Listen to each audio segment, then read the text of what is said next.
Asante kwa kunipenda upeo. Yesu, sawa sawa na wingi wa fadhili zako, ninaomba Bwana unirehemu, unisamehe, unitakase kabisa kwa damu ya Yesu, kwa damu ya Yesu, kwa damu ya Yesu, kwa damu ya Yesu, kwa damu ya Yesu. Yesu, sema na mimi Bwana, nihudumie Bwana. Utukufu ni wa kwako, heshima ni zako, ukuu ni wako, ubora ni wako, adhama na enzi ni zako. Pokea sifa Bwana, pokea sifa Bwana, pokea sifa Bwana. Sifa ni zako Yesu, pokea sifa Bwana, katika jina la Yesu, katika jina la Yesu, kwa damu ya Yesu, kwa damu ya Yesu. Tunakwenda kinyume na kila mipango ya adui na kila roho za kuzimu kwa damu ya Yesu. Shetani, achia sasa chochote kile ulichokamata, ulichozuia. Tunakwenda kinyume na wewe kwa jina la Yesu, kwa jina la Yesu, kwa jina la Yesu, kwa damu ya Yesu, kwa jina la Yesu, kwa damu ya Yesu, kwa jina la Yesu, kwa damu ya Yesu, kwa jina la Yesu, kwa damu ya Yesu. Nenda mbele za Bwana, kila mmoja fungua kinywa chako, omba kwa ajili ya dakika chache hizi za neno. Mwambie Mungu akutane na wewe, muombe Mungu akuhudumie, muombe Mungu usitoke kama ulivyoingia. Omba Mungu akupe jambo jipya, omba Mungu akutane na haja ya moyo wako. Yes, yes, yes, yes, yes, yes, yes, Lord. Omba tu. Rabasakara mashandara masakara paria. Rubu sikiri mashandara masakara pasakara paria. Rubu sikiri maindara ba indoro indaro maria. Rando sakaranda indoro buria. Rubu sikiri pa indara ma indoro indara paria. Randa indara ma sikiri bo indara paria. Mungu, tuko mbele zako, tuna haja na wewe. Kwa akili zetu na nguvu zetu hatuwezi neno lolote, bila msaada wako hatuwezi. Ni muda wa kula na kunywa mbele zako. Wewe unaijua mioyo yetu, wewe unanijua vema mtumishi wako Bwana. Bila wewe siwezi, kwa akili zangu na nguvu zangu siwezi. Nina haja na wewe Yesu, nina haja na uweza wako, nina haja na Roho wako Mtakatifu ashuke akatuhudumie. Yesu mwenyewe ukatamalaki, Yesu mwenyewe ukatamalaki. Yesu njoo mwenyewe wahudumie watoto wako katika jina la Yesu, kwa damu ya Yesu, kwa jina la Yesu, kwa damu ya Yesu, kwa jina la Yesu Kristo wa Nazareti aliye hai. Thank you Jesus. Thank you Jesus. Unaweza tukukaa mahali uliko. Thank you Jesus. Wewe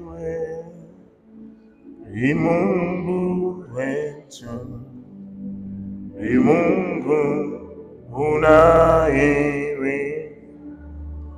imba wewe, Mungu wetu, ni Mungu unayewe imba. Unaweza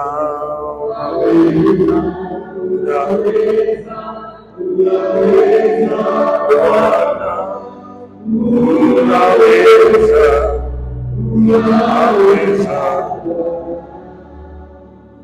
Amen. Bwana Yesu asifiwe. Ni hamu ya moyo wangu niseme kile Mungu alichokusudia kwa muda mchache, na namshukuru Mungu kwa wale ambao labda hatufahamiani. Nimeshasema jina langu, kwa hiyo hakuna maswali zaidi, tunaenda kwenye neno moja kwa moja. Bwana asifiwe. Nataka ufungue kitabu cha Matendo ya Mitume Matendo ya Mitume 24. Tasoma ile mistari michache ya mwanzo, alafu tutahamahama kidogo. Kuna kitu nakisikia kina blink huku moyoni. Tukimaliza tutaenda tu kuomba, alafu tuendelee na kusifu na kuabudu. Bwana asifiwe. Nami naenda kusoma katika jina la Yesu. Baada ya siku 5, Anania kuhani mkuu akatelemka na baadhi ya wazee pamoja naye na msemi mmoja Tertulo, nao wakamueleza liwali habari za Paulo. Kila mmoja sema kwa sauti, habari za Paulo. Naye alipoitwa, Tertulo akaanza kumshtaki akisema, naomba usikilize haya mashtaka kwa bidii.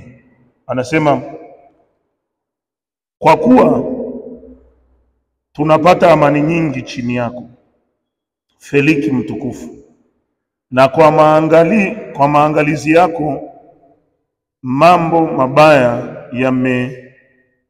yanatengenezwa kwa ajili ya taifa hili. Basi tunapokea kila wakati na kila mahali kwa shukurani yote. Lakini nisikuudhi zaidi na kusii utusikize maneno machache kwa fadhila zako. Kwa maana tumemwona mtu huyu mkorofi, mwanzilishi wa fitina. Sema mtu huyu mkorofi. Endelea kusema mwanzilishi wa fitina katika Wayahudi wote duniani. Tena ni kichwa cha madhehebu ya Wanazarayo. Na tena alijaribu kulitia hekalu unajisi. Tukamkamata, tukataka kumhukumu kwa sheria yetu.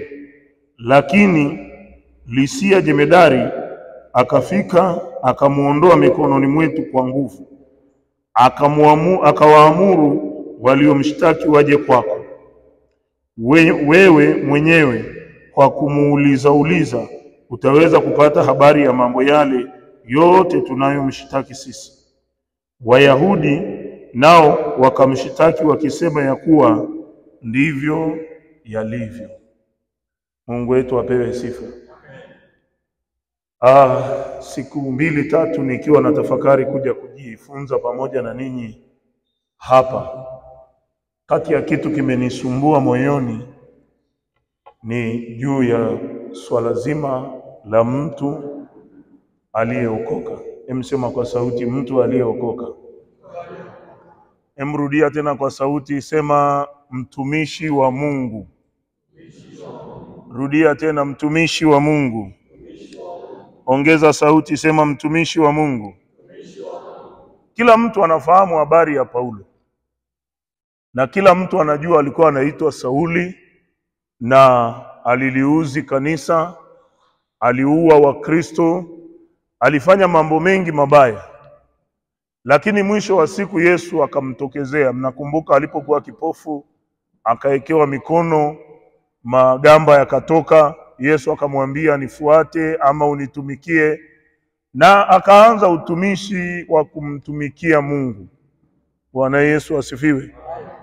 Lakini ninachokiona hapa, Paulo alikuwa salama kwa mfumo wa wale Wayahudi na makuhani wao. Alikuwa salama kwa serikali iliyokuwepo kipindi hicho, paka tu pale alipoamua kuonyesha msimamo kwamba Yesu Kristo ni Bwana. Yesu anaokoa.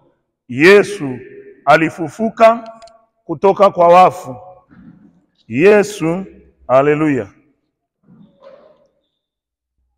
Bwana Yesu asifiwe. Haleluya. Alikuwa salama mpaka hapo.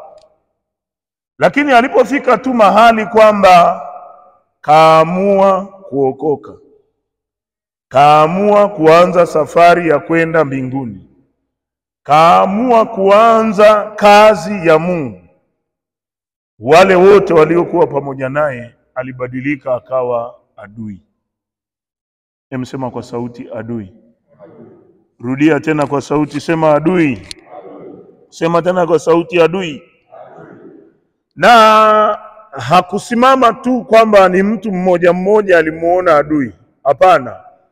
Mfumo mzima niseme wa kanisa au dini ya Kiyahudi, lakini na wale waliokuwa viongozi wa mahekalu na viongozi wa kitaifa.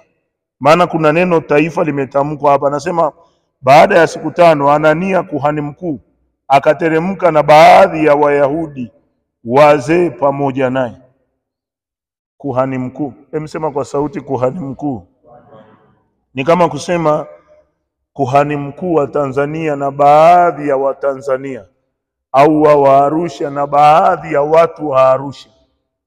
Tunaona timu kubwa ya watu imetokea kumchukia Paulo kwa sababu ya kuhubiri injili ya kwamba Yesu alifufuka kutoka kwa wafu, ya kwamba Yesu anaokoa, lakini pia kwamba Yesu anaponya.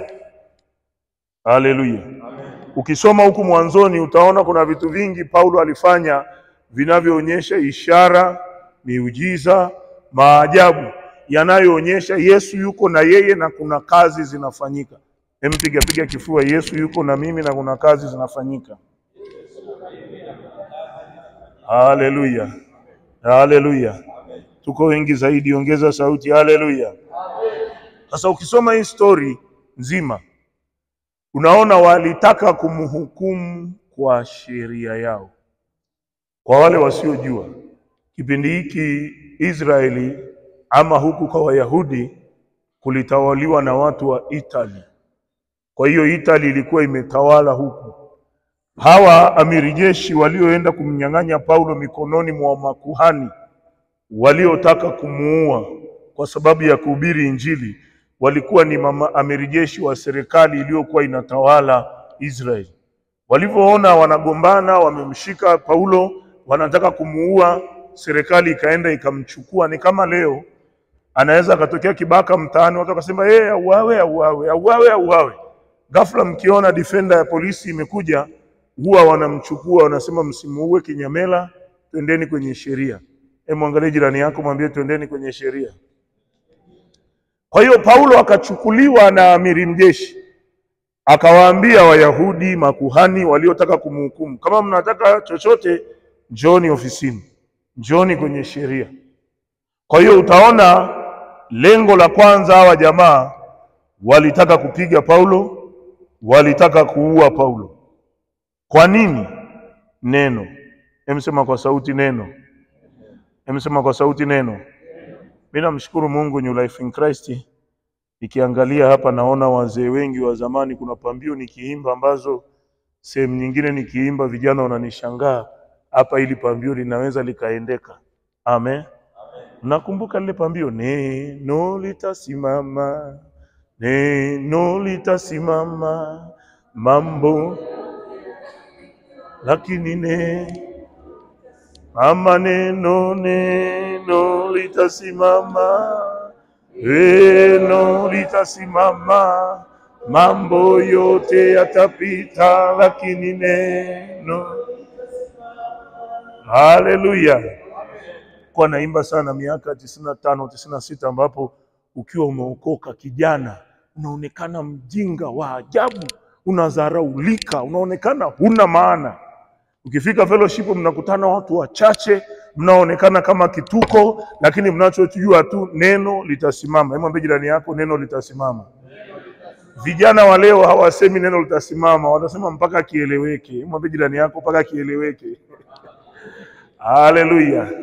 Haleluya. Kwa hiyo tunaona uadui juu ya Paulo. Na mimi ulinisumbua kidogo moyoni. Sijui kama Mungu ni anasema na mimi binafsi. Kuna katatizo kwamba ukiwa umeokoka ukawa na msimamo, unakuwa kama kituko kwenye jamii. Hata leo ukikaa mahali kwenye vikao, mazungumzo na watu, kwenye ukoo, kwenye boma, kwenye sherehe, kwenye harusi, kuna saa unafili kama isolated, kama kituko, kama kuna mambo fulani unaleta hayaendani na sisi. Saa nyingine unajikuta huna kampani ya kutosha. Kina baba walioko hapa unajua, kuna watu kijichanganya nao, kikundi cha wababa wapi mtaani, ukifika dakika 2 wanataka waite pombe, wanataka watukane, saa nyingine wanataka sijui muziki gani, we haupo. Kwa hiyo ukijichanganya tu kidogo unakuwa kama umewaletea giza. Sasa mtumishi yuko hapa, huyu jamaa yuko hapa. Unaanza, mimi nimeshakaaga mahali nikajikuta nimekimbiwa, naangalia sioni hata mmoja. Nikauliza jamani wako hapa? Akaniambia wameenda hapo mbele. Nilivyoenda hapo mbele nilikuta wameshalewa dakika chache. Kwa hiyo unakuta ukiwa na Yesu, hakika kati ya tunda la kwanza, kati ya jambo la kwanza la kusubiria na utaliona ni kuwa isolated, kuonekana unakosea, kupingwa kwa kiwango cha juu. Sasa hawa walimpinga Paulo, wakataka kuhukumu, wakataka kuua. Kuna watu wengine wanafikiria leo hilo tatizo haliko kwa sababu watu watakuwa isolate, watakuona kituko, watakuacha.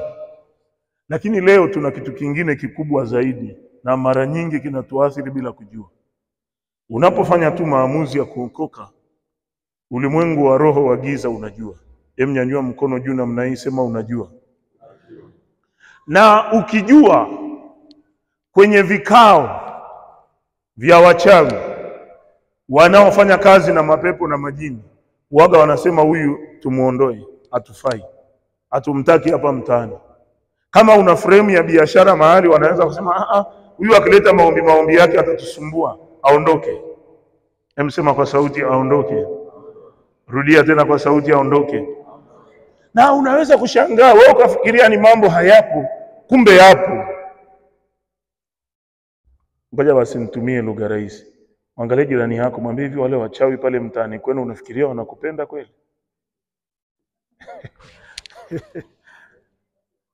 Au kule mtaani kwenu hamna wachawi? Heri nyie kama hamna wachawi kule kwenu. Haleluya. Haleluya. Haleluya. Mke wangu yuko hapa.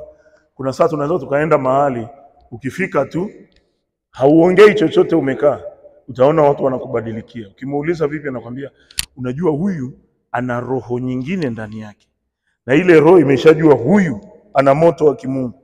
Kwa hiyo anaweza akaanza kupambana na wewe, saa nyingine kukuchukia, saa nyingine kufanya tu vitu ambavyo havipo, just kwa sababu unaye Yesu ndani. Amen. Mimi sijui nyie, ngoja nampa shuhuda mtu mmoja, wawili wako hapa. Tulienda kwenye huduma ya wanafunzi mahali, alafu nikasikia kiu, nikataka ninunue kitu dukani mahali. Nikaenda na hela, juzi tu. Nikampa mtu hela. Nilipompa mtu hela nikasikia shoti mkononi. Moto kabisa, nikashtuka. Niliposhtuka na yeye akaachia ile hela ikadondoka chini dukani. Nikamwambia naomba uichukue, akaniambia sichukui. Nikamwambia nikuchukulia, akasema chukua chenchi hela nyingine, hiyo acha hapo. Sasa sikujua, mwenzangu mwingine na yeye akaenda duka hilo. Aliporudi akaniambia mbona nile duka hivi? Hapa mjini. Kwa hiyo ukishakuwa na Yesu, hakika ndani, ulimwengu wa roho unakuona, unakuchukia na unakuentitle kwenye spiritual battle. Lazima wapambane na wewe. Sasa kuna watu wameokoka, wana Yesu ndani, wanajisahau, anataka kuishi kama raia wa kawaida. Ukishaokoka wewe sio raia wa kawaida tena. Hebu angalia jirani yako, mwambie wewe sio raia wa kawaida tena. Muangalie usoni, mwambie wewe sio raia wa kawaida tena. Haleluya, haleluya. Sisikia ame kutosha. Haleluya, haleluya. Haleluya, haleluya. Haleluya, haleluya. Haleluya, haleluya. Nataka kusikia sauti za watu ambao sio maraia wa kawaida. Haleluya. Ngoja tuhame version. Hapa tunamuona kuhani mkuu na timu yake. Lakini ninyi mnafahamu, binadamu yoyote ana mwili, ana roho, ana nafsi. Roho ina access ulimwengu wa roho. Mwili una access kwenye ulimwengu wa damu na nyama. Na tunavyoishi hapa katika ulimwengu wa roho, ulimwengu wa mwili, kuna ulimwengu mwingine wa roho. Hebu fanya namna hii, sema ulimwengu wa roho. Bado ongeza sauti, sema ulimwengu wa roho. Ulimwengu wa roho ni ule ulimwengu ambao upo, unaishi, unaexist. Mambo yanatukia, yanafanyika, lakini sio tangible, hayashikiki. Kwenye ulimwengu wa roho kumegawanyika mara mbili. Kuna ulimwengu wa roho wa nuru. Huku tunaye Yesu, malaika, Roho Mtakatifu na Mungu wetu. Lakini kuna ulimwengu wa roho wa giza, ambao na wenyewe kuna mapepo, majini, wachawi na maroho ya kishetani.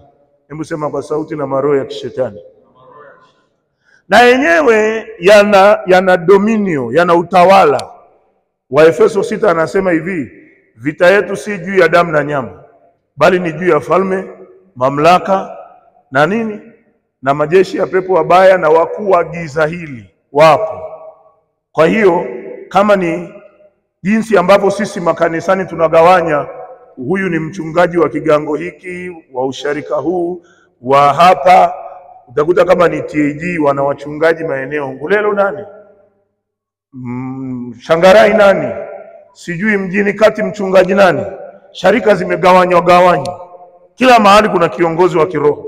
Na huyo kiongozi wa kiroho utakuta ana wainjilisti, ana viongozi wa jumuiya ama huduma za nyumba kwa nyumba. Na ulimwengu wa roho wamegawana hivyo hivyo. Kwa hiyo pale mtaani kwenu kuna msimamizi wa ulimwengu wa roho wa giza. Na anakujua, anajua umeokoka na anafanya monitoring ya wewe. Anajua kabisa huyu mzee fulani ameokoka, anaombaga saa 9 usiku. Huyu ameokoka, anataka kujifanya anamjua Mungu wake, ngoja tumharibie mtoto wake. Huyu ngoja tuharibu ndoa yake. Huyu kinachompa kiburi ni kazi yake, tumfuate kule dukani kwake ama kwenye ajira yake, asipandishwe cheo, apunguziwe mshahara. Wapo. Na Paulo hapa aliwasumbua kabisa, wakaamua kumkamata. Sasa kama Paulo alikamatwa, wewe je? Hebu mguse jirani yako, mwambie wewe je? Paulo alikuwa ameokoka, lakini kakamatwa, akawekwa gerezani. Na kuna watu wameokoka, pambio wanaimba, lakini kuna mahali wamekamatwa na shetani hivi, hapumui. Utaimba pambio, lakini kuna eneo utoboi. Malango ya kuzimu, wachawi, mapepo, majini wamekamata. Sikiza kilichoko ndani yangu. Alert. Kwamba usikae kawaida. Kuna kitu kinaendelea kwenye ulimwengu wa roho, cha kulipinga kanisa, cha kupinga watu waliokoka, cha kuwapiga, cha kuwaonyesha ni maina na huyo Mungu wenu sio. Kilikuwepo tangu mwanzo, hata sasa kipo. Usilale tu ukajiachia. Haleluya. Amen. Walionielewa mpigie Yesu makofi na vigelegele. Na ukiendelea kusoma huku, utaona baadaye akaondoka kiongozi mmoja, kesi kupata majibu, akaja mwingine. Utaona kuanzia mlango wa 27. Anasema basi kuanzia mlango wa 26 wakatoka kwa Feliki wakaenda kwa Festo. Yaani watu wanaacha kazi zao, wanaacha shughuli zao, they are busy na Paulo. Kinachowasumbua nini? Hali kitu cha mtu. Na walikuwa wana dini yao. Na hatuambiwi Paulo kama alikuwa anakula sadaka zao, alikuwa hali sadaka zao, alikuwa anashona hema, anagonga injili. Lakini wanamchukia tu.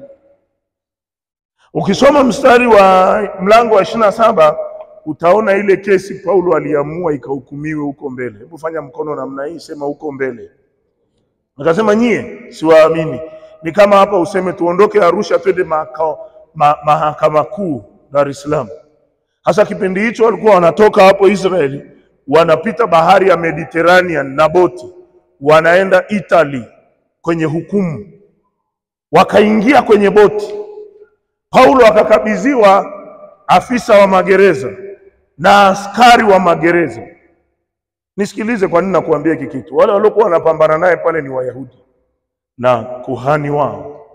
Lakini walipoingia kwenye boti, ile dhamira ya kutaka kumuua Paulo, mimi sijui kama naeleweka. Hebu nyanyua mkono juu, sema dhamira ya kutaka kumuua Paulo. Ikarudi tena. Wameingia tu kwenye boti, soma mlango wa 27 mpaka wa 28. Wameingia tu kwenye boti. Hali ikabadilika. Ile roho ya mauti, ile roho ya mapepo na majini ikasimama tena. Kukawa na upepo abnormal baharini. Hali ikawa mbaya. Malaika wa Bwana akasema na Paulo, akamwambia wazee, Mungu amesema na mimi, upepo mkali uko mbele, msiende. Wale watu wakamtazama wakamwambia, wewe huna uzoefu wa baharini. Wewe, sisi ndo tuna uzoefu, tuachie twende. Wale askari magereza wakamwambia Paulo, funga mdomo, wewe ni mfungwa, acha kielele cha kuongea, nenda. Wakaingia kwenye boti wakaondoka. Njiani hali ikawa mbaya. Mimi nilisoma nikasikitika. Hali ilivyokuwa mbaya, hebu sema kwa sauti, oh we. Wakatupa shehena. Walivyotupa shehena, lile pepo la ajabu, upepo na maji vinataka kuua Paulo. Hebu sema kwa sauti ehe. Halafu saa hiyo hiyo askari magereza anamwambia mkuu wa magereza, alo, hao wafungwa wakipotea tutadaiwa, tuwaue. Bado lengo lile lile linatafuta Paulo. Kakwepa kule mikono ya makuhani, kaekwa ndani. Ndani Wayahudi wanasema tutolee nje tumhukumu afe. Amekwepa, amesema twendeni Italy. Wakiwa njiani, upepo unataka kumuulia baharini. Mungu akawaambia msiondoe boti. Wakagoma, wakaondoka, wakatupa shehena. Bado tena askari magereza wanatafuta kuua Paulo. Unaweza ukaona jinsi gani kuna saa Mungu akikuita, akaeka huduma, akaeka wito ndani, akaeka utumishi ndani, utajikuta unazungukwa na kila mtu anayetaka kuua kilichoko ndani yako. Haleluya. Amen. Maana wale makuhani Paulo aliwakosea nini? Askari magereza Paulo aliwakosea nini? Ule upepo wa baharini Paulo ulimkosea nini? Kila mahali anawindwa. Na nataka nikwambie, hii ndiyo picha ya kanisa halisi. Mtu anayeenda mbinguni, kila mahali unawindwa. Mwangalie jirani yako, mwambie kila mahali unawindwa. Nisamehe, kuna nilioona wanasinzia. Hebu gonga naye mpaka usingizi umuishe, mwambie kila mahali unawindwa. Hakikisha unagonga na jirani yako mpaka anasikia sauti ya mkono, mwambie kila mahali unawindwa. Hajakuelewa, mshike mkono, tikisa, mwambie acha uzembe, unawindwa. Mtikise mkono, mwambie unawindwa. Mwambie usilale, unawindwa. Pigie Yesu makofi na vigelegele. Haleluya. Ila nina furaha moja tu. Pamoja na yote, huwa Mungu wa Ibrahim, Mungu wa Isaka, Mungu wa Yakobo, Mungu ninayemwamini katika Kristo Yesu, huwa haruhusu adui atuzidi. Bwana asifiwe. Biblia inasema hakutuacha kuwa mawindo. Mwambie jirani yako mawindo. Rudia tena kwa sauti, sema mawindo. Ngoja tusome hii hapa 28 alafu tukamalizie. Matendo 28, mistari michache tu ya mwanzo. Biblia inasema kina Paulo sasa, tulipokwisha toka ndipo tulipojua ya kuwa kisiwa kile chaitwa Melita. Wenyeji wakatufanyia fadhili zisizokuwa za kawaida, kwa maana waliwasha moto wakatukaribisha sote, kwa sababu mvua ilinyesha na kwa sababu ya baridi. Paulo alipokuwa amekusanya mzigo wa kuni na kuuweka motoni, nyoka akatoka kwa ajili ya ule moto, akamzongazonga mkononi. Wenyeji walipomuona yule nyoka akilewalewa mkononi, Wakaambiana, akosi mtu huyu ni muuaji, ambaye ijapokuwa ameokoka katika bahari, haki haimwachi kuishi. Lakini yeye akamtukusia motoni asipate madhara. Hebu ona, hebu sema kwa sauti, jamani, jamani. Rudia tena kwa sauti, jamani, jamani. Wayahudi wanakutafuta, wakuu wa makuhani wanakutafuta. Umewekwa ndani, unaona kesi haina uhalali, twende mbele. Ukiingia baharini, bahari inakutafuta, inataka ikuue. Hujakaa sawa sawa, ukigeuka namna hii, askari magereza wanasema tumuue. Emsema kwa sauti, tumuue. Hujakaa sawa sawa, Paulo alipoonyeshwa aliwaambia, nyie mmeshapata hasara kwa sababu ya ubishi wenu. Niliwaambia msiondoe boti, mmeondoa. Sasa mnaweza mkafa. Ila Mungu ninayemwamini amesema na mimi, asitoke mtu kwenye hii boti. Tutapona, lakini asitoke mtu. Biblia inasema wakakata yale matanga yanayozuia upepo. Maana upepo ulikuwa unawapeleka huku, unawapeleka huku. Wameshamwaga shehena yote katikati ya bahari. Hawajui tena hata wako wapi. Walipopata ile tabu sana, wakakata yale matanga, kila kitu, boti ikaanza kwenda tu na upepo, inaenda kawaida. Ikaenda, mvua inanyesha kubwa, usiku, wameloa.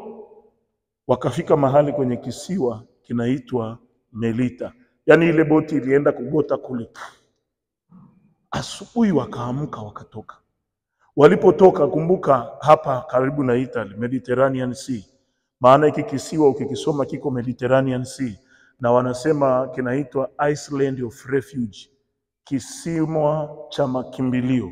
Mara nyingi ilikuwa watu wanaopita kwenye hiyo bahari wakipata majanga, ndugu zao walikuwa wanaenda kwenye kile kisiwa, wanawakuta kama boti imepelekwa na upepo kule, au kama wamekufa maji, maiti zilikuwa zinakutwa kwenye kile kisiwa kule. Wanakiita Island of Refuge.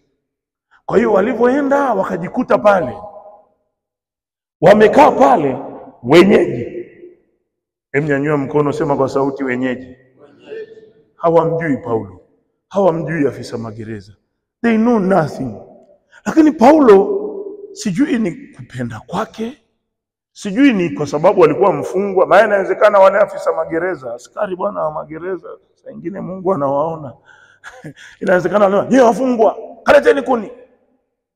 Kwa Paulo na wafungwa wengine ndio walikuwa wanaenda kuleta kuni. Imagine umeokoka, umejazwa Roho Mtakatifu, una upako wa kutosha. Yaani wewe ukisema fire, viwete wananyanyuka, mapepo yanatoka, majini yanatoka, wachawi wanakunja mkia kama wanakuaga nao, wanakimbia. Upako unao, lakini unanyanyaswa, unateswa, unatumwa, kalete kuni. Babu, hivi watumishi wa leo wangeenda kuleta kuni kweli? Muangalie jirani yako, ngamwambie mitume na manabii wa leo. Haleluya, haleluya. Tuna kizazi moja matata sana ambao ukishakuwa mtumishi ni dili. Ukiweza kukemea tu pepo 2 3, wewe ni kiwango ingine. Unaweza ukatembea juu juu na kutaka kukusanya sadaka. Okay, nisiende huko leo. Lakini Paulo akaenda kwenye kuni. Sema kwa sauti, Jesus. Alivyoenda kwenye kuni, lile pepo, lile liroho bado likamfuatilia. Sasa kule kuna baridi, kumeganda, mvua imenyesha. Huyo nyoka alienda kufanya nini kwenye kuni? Mimi niliamua kumtafuta huyo nyoka. Kuna ambao waliangalia wakasema, maadamu wenyeji walisema huyo nyoka aliyemgonga Paulo akamzonga zonga, walikuwa wanasubiri aanguke afe. Wanasema ni tabia ya nyoka aina ya black mamba, ana sumu kali, akikugonga tu dakika chache you die. Kwa hiyo Paulo kamkubali Yesu, anamtumikia Mungu katika roho na kweli. Dini inampinga, serikali inampinga, Wayahudi wanampinga, bahari inampinga, anaenda mpaka kwenye kuni na kwenyewe kuna nyoka. Ila atukuzwe Mungu wetu. Alafu ule moyo wa Paulo, Bwana Yesu nisaidie nikifika mbinguni, kama nikionyeshwa ni huyu hapa, na hisi nitampiga bonge ya hagi, alafu nianze kumuuliza maswali kadhaa kule mbinguni. Mwangalie jirani yako, mwambie kule mbinguni. Maana jamaa hatuoni akiwa na wasiwasi. Anawaambia hawaelewi, lakini ana consistency, ana maintain ile imani yake na hawi disturbed. Halafu anamaliza, anajua yani alipoona yule nyoka na hisi alijua tu rohoni wajinga hawa ni wachawi tu walioko kwenye hiki kisima, akaambia kwa jina la Yesu, akamtukusia nyoka kwenye moto. Halafu alipomaliza hakupiga kelele, hakuimba pambio, oneni muone kuwa Bwana ni mwema. Siku hizi tuna before and the after. Ukifanya muujiza kidogo umepiga picha before and the after. Alikuwa hivi, akawa hivi. Yaani tuna mashauzi mengi. Paulo hakuwa na mashauzi. Alitukusia kwenye moto, akachukulia poa. Gonga na jirani yako, mwambie akachukulia poa. Akaendelea zake. Unajua, wakaanza kumshangaa. Maneno. Mwangalie jirani yako, mwambie maneno. Nyanyua mkono juu, sema umbea. Majibu ya maswali ambayo hujaulizwa. Nasikia huku kwenu amnaga hiyo shida. Yaani wakaanza kusema, huyu jamaa inaonekana ana shida kubwa huyu. Inawezekana ameua watu, damu za watu huyu zinamdai. Umbea, maneno mengi, nani kakuambia? Ukiona tu mtu kapata tatizo mpendwa, amekwama, mtoto wake, afya yake, tayari unairelate kiroho. Kuna maroho ya kishetani hapa. Kuna kipindi aliendaga kwa mganga. Unaanza hukumu nyingi. Mwangalie jirani yako, mwambie acha hukumu nyingi. Mwambie acha hukumu nyingi. Mwambie acha maneno. Mwambie acha umbea. Mwambie acha kujaza gepu. Haleluya. Sisikia ameyakutosha. Haleluya. Wakaanza kujaza gepu kwamba ataanguka dakika chache afi. Wakasubiri wewe. Ningetumia lugha ya leo ningekwambia utasubiri sana. Mgeukie jirani yako, mwambie utasubiri sana. Utasubiri sana. Wakasubiri Paulo aanguke, hakuanguka. Wakafika mahali wakachoka, wakasema huyu ni Mungu. Mungu wetu apewe sifa. Haleluya. Sisikia ameyakutosha. Haleluya. Lakini kusoma mstari wa 7 anasema, karibu na mahali pale palikuwa na mashamba ya mkuu wa kisiwa, jina lake Publio. Mtu huyo akatukaribisha kwa moyo wa urafiki, akatufanya wageni wake kwa muda wa siku 3. Ikawa baba yake Publio alikuwa hawezi homa na kuhara damu. Paulo akaingia kwake, akaomba, akaweka mikono yake juu yake na kumpooza. Yalipokwisha kutendeka hayo, wengine waliokuwa wagonjwa katikati ya kisiwa wakaja kupoozwa. Fikiria hilo jamani, ilifungwa saa hizo. Mwambie jirani yako, nilifungwa saa hizo. Limevaa sare za njano za magereza, lakini linapiga kazi. Haleluya. Ingekuwa mimi ningewaza hii kesi, wamenisingizia hawa polisi, hii serikali, Mungu, ungekuta mtu anatoa laana zote. Hatuoni mahali Paulo anatoa laana, anapiga kazi. Gonga na jirani yako, mwambie acha laana, piga kazi. Mwambie acha malalamiko, piga kazi. Nyanyua mkono juu, mwambie piga kazi ya Bwana. Haleluya. Sisikia ameyakutosha. Haleluya. Unajua Paulo, Biblia inasema alipo kwa yule mzee, mimi sijui alijuaje kuna mgonjwa wa kuhara damu, akafika akamwambia uwe mzima kwa jina la Yesu, akafunguka. Watu waliposikia kisiwa kizima kikaunga foleni. Ulishaye kufikiri mkuu wa magereza, askari magereza wanamlinda mfungwa amalizie miujiza alafu aende kwenye kesi?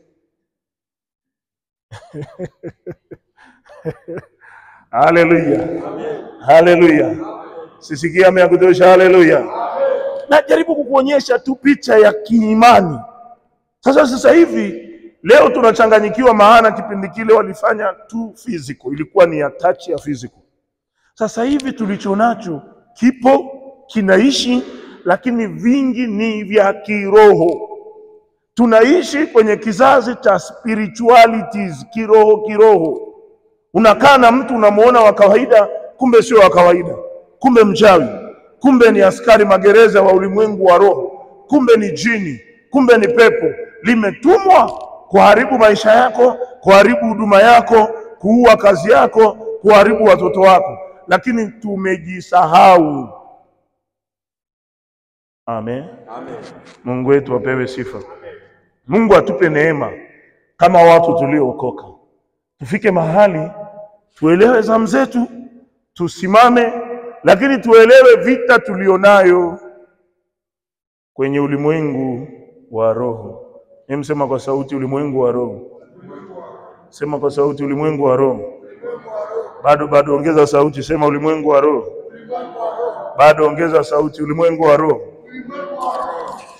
Labda niseme sentensi hii ya mwisho alafu tukaombe. Bwana asifiwe. Amen. Ndugu zanguni, kama tunavyomuona Paulo, ukiwa umemaanisha na Yesu, we are not safe kihivyo kwa kila mtu wala kila mahali. Hiyo ni moja. Mwambie jirani yako hiyo ni moja. Na ukitaka kuhakikisha hilo, angalia maisha ya kawaida ya watu mtaani. Afu angalia maisha ya mtu aliyemaanisha uhusiano wake na Yesu. Hata kama ni biashara, ukifungua biashara, kitu unachofanya wewe, vikwazo unavyokutana navyo vinaweza vikawa tofauti sana na mtu anayesujudia mizimu, anayetambikia na anayeenda kwa waganga. Ya kwako utakuta ina vita ya tofauti. Chochote, nilikuwa na wahoji wa mama fulani, ukienda hata mtu anayefanya biashara sokoni tu, anatandika vitu chini, unakuta anatumia irizi na nguvu za giza. Halafu kati ya mtu anayefanya kitu cha namna hiyo, utakuta yale maroho automatic yanapambana na kitu cha mtu aliyookoka. Sasa shida iko hapa, tuna changamoto hiyo ila tumerelax. Hatuombi ipasavyo, hatusomi neno ipasavyo, hatuna elimu juu ya ulimwengu wa roho na nini cha kufanya. Kwa hiyo mara nyingi unakuta tumeonewa. Mwambie jirani yako tumeonewa. Sisikii sauti, sema tumeonewa. Rudia tena kwa sauti, sema tumeonewa. Kuna kitabu nilikuwa nasoma jana kimenisumbua kidogo. Sijui kwa nini lakini napenda hivyo vitu, kinaitwa Spiritual Warfare, vita vya kiroho. Kati ya swali la kwanza alilouliza yule mhubiri Marekani, aliuliza, can a Christian have demons? Mkristo anaweza akashikwa na mapepo? Akajibu kuonyesha inawezekana. Lakini akarifaa kitabu cha mtumishi mwingine aliyesema, yeye alipanua zaidi akasema, kuna Mkristo ambaye hana pepo? Sio tu kwamba Mkristo aliyookoka anaweza kushikwa na pepo. Kuna Wakristo waliookoka ambao hawana mapepo? Mzee jirani yako, wewe una pepo? Yaani unaweza kuwa umeokoka, mbinguni utaenda, lakini nguvu za giza kuna mahali zinasimama, zinakubana, zinakuzuia kitu fulani. Halafu hujui, hauombi, umerelax. Na mbaya zaidi ukosi maandiko. Wanaongea na wanafunzi wanasema Biblia imesema tuwe kichwa wala sio mkia.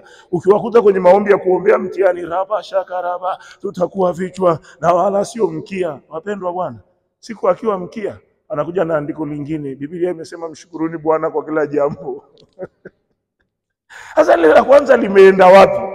Tumerudi tena tunatafuta jingine. Kuna namna kanisa, watu waliookoka tumerelax. Tumesahau tunafuatiliwa na nguvu za giza na mapepo na majini na wachawi na ufalme wa giza wa adui, na wanachotafuta ni kuua. Amen. Amen. Amen. Jesus. Amen. Amen. Amen. Sasa Mungu nisaidie, nataka nimalize hapo, ila kuna watu wamejiuliza maswali, tuacha niwasaidie. Hivi unajua unaweza ukauliwa rohoni, alafu tukakuona upo kwenye damu na nyama unaishi, kumbe walishakumaliza siku nyingi. Wanaweza wakaua biashara, mradi, uzao, wakamaliza kabisa, lakini ukabaki na kama umeshauaga nyoka au mjusi kafa, lakini Mkia unacheza cheza. Yaani inawezekana hivyo ulivyo nikamkia tu kanacheza cheza, walishamalizaga siku nyingi sana na umerelax. Wewe ulishawahi kujiuliza kwa nini leo tunaitwa watu tuliookoka lakini utakuta watu hatujui kupambana na devil's kingdom? Yaani mtu anaomba maombi mwanzo mwisho, hawezi kusema katika jina la Yesu nakemea mapepo, nakemea majini, na kwenda kinyume na wachawi. Yaani ile fire kupiga devil's kingdom haiko. Wewe unafikiria ni kweli na wao wamerelax namna hiyo? Hawajarelax. Ni kama vile tu tumechomwa sindano za ganzi tukatulia. Lakini mambo mengi magumu na mabaya yanatupata kwa sababu ya hawa jamaa. Tumeona Paulo wameanza, Wayahudi wamekuja, makuhani, akiingia gerezani, akiingia baharini, vurugu debe mbili. Kumbe ni adui anamfuatilia, ni shetani anamfuatilia, lakini anatumia binadamu, anatumia natural disaster, anatumia scenario za kawaida kabisa, lakini ni shetani. Kwa mimi nikuombe jioni ya leo, usirelax. Kama umeamua kwenda mbinguni, umeokoka, hakikisha unapambana na kingdom ya shetani, maana ukishamaanisha tu huwa hakuachi salama. Simama kwa miguu yako. Unaweza, unaweza, unaweza, unaweza.